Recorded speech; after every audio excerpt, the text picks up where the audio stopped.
পোষ্যকোটা ইস্যুতে রোববার রাজশাহী বিশ্ববিদ্যালয়ের উপাচার্যের বাসভবনে জরুরি সিন্ডিকেট সভা হয়। এতে উপাচার্যকে লাঞ্ছিত করার ঘটনা তদন্তে কমিটি হয়েছে।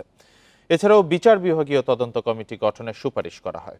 হেনস্থার সাথে জড়িতদের শাস্তির দাবিতে ক্লাস ও পরীক্ষা বর্জন করেন শিক্ষকরা।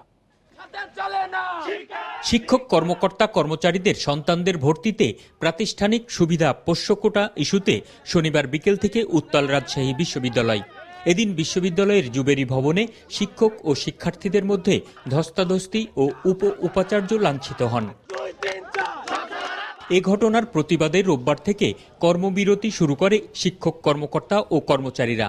রোববার সকাল থেকে বিশ্ববিদ্যালয়ে ক্লাস পরীক্ষা বন্ধ রয়েছে।